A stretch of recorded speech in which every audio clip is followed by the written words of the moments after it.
from Group 16. Today, we'll explore key concepts behind gender-based violence, power, use of force and violence, and informed consent.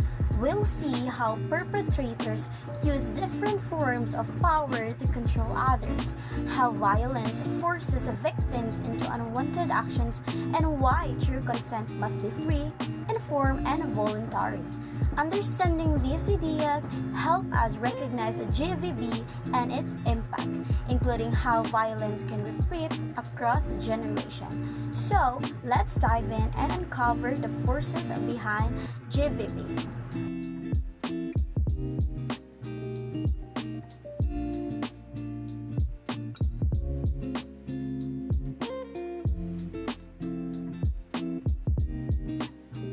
In earlier session, we have discussed what GVB and the agents and subjects who are involved in it, the survivor and the perpetrator, among others.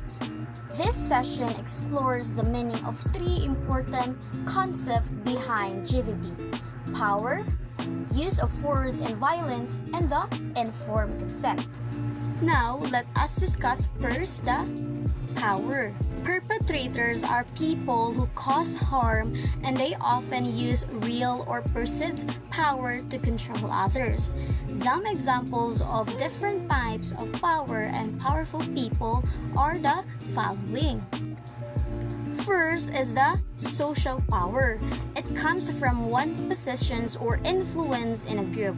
People like leaders, teachers, parents, or peers can pressure or control others because of their role or popularity. The next one is the economic power. It involves control over money, resources, or access to basic needs. Those who provide financial support, like a husband or a father, can dominate or manipulate others.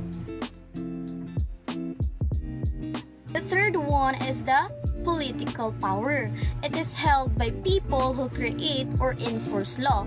Elected officials or leaders can influence society and control others through policies or authority.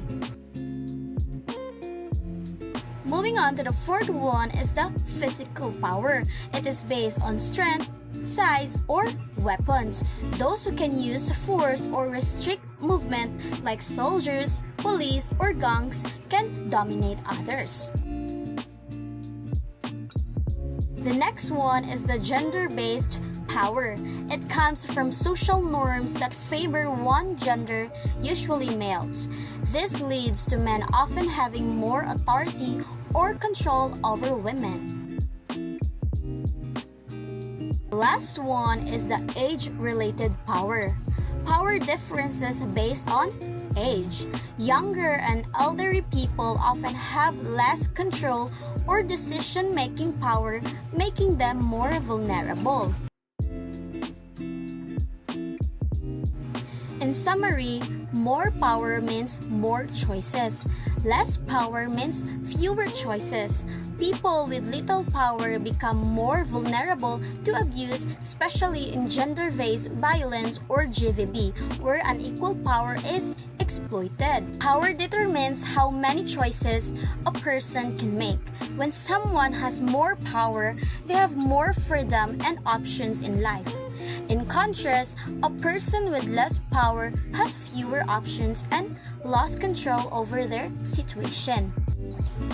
People who have little power are more vulnerable because they cannot easily protect or decide for themselves. Gender-based violence happens when someone uses their power to control, harm, or take advantage of another person. Unequal power relationships can make it easier for perpetrators to exploit those who have less power. Let's say, for example, a student is failing in her subject. She approached her professor and asked for assistance because her failure might cost her scholarship.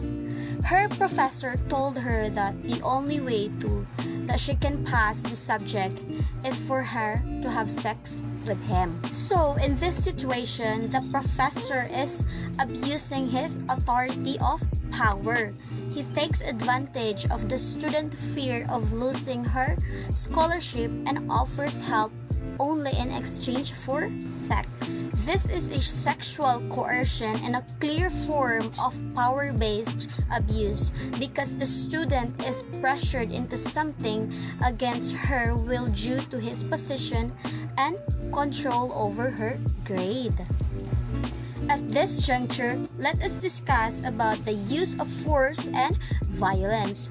But first of all, when we say force, it can be physical, emotional, social, or economic. It includes intimidation, threats, coercion, or any pressure that pushes someone to obey.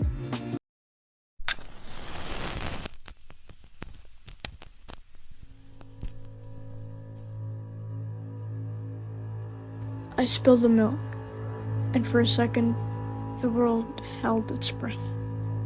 Then came her voice, sharp, tiring, slicing through the silence like it always did. "You're always ruining everything," she said, not looking at me, just at the mess. I didn't cry. I just stared, like I was outside my body watching it all happen again. The milk spread across the floor like something bleeding out, slow and helpless. I stood still, taking it in, like I always did. When the house burned, I didn't feel rage, only relief. I didn't set the fire because I hated them. I set it because no one ever cleaned the spill.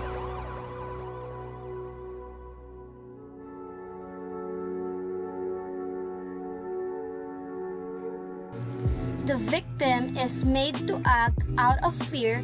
They follow what is demanded because they want to avoid real harm or consequences. Violence is used to make someone do something against their will. It is forcing a person through pressure, threats, or harm. Now, moving on to the informed consent. But first of all, when we say consent, this is when a person willingly says yes or agrees to something. It is a clear, voluntarily agreement. Now, when we say informed consent, this is a step further. It means that a person makes a choice freely, voluntarily, and with full understanding of what they are agreeing to.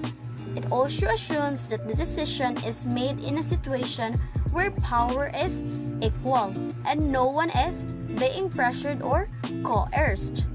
On the other hand, let's talk about the acts of GVB or gender-based violence and consent. GVB happens without a through consent. Even a victim says yes, it doesn't count as real consent if she is under duress, fear, or pressure. The perpetrator uses force, whether it is physical, emotional, or psychological, to make her agree, which invalidates any so-called consent. And now let's move on to the cycle of violence. This describes how violence tends to repeat itself in relationship. It often begins with small, minor incidents and gradually escalates to more serious acts of violence over time. For the origin in childhood, children who either experience violence themselves or witness it are at risk of continuing this pattern when they grow up. They may come to see violence as a normal way to handle conflict. In terms of impact on children, being a victim of or witnessing violence is traumatic for a child. It can affect their emotional, psychological, and social development, and it might influence how they form relationships in the future. Hey, we control your bodies. Guess what? Guys win again, okay? Men win again. Just because my dreams are different than yours doesn't mean they're unimportant. You are so beautiful, so smart, and it kills me that you don't think you're good enough. Like, we have to always be extraordinary. But somehow we're always doing it wrong.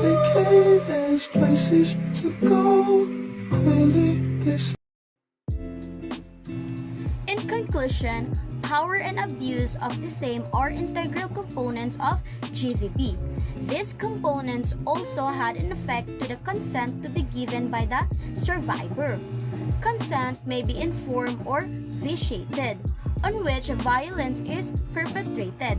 This violence plays along a cycle of being overpowered and giving of consent to the detriment of women and their children. And that ends our discussion. Remember, when power is abused, consent fades and violence repeats, but awareness breaks the cycle. I hope you learned something valuable today. Knowledge is our first step to ending gender-based violence or GVB. That's all and goodbye.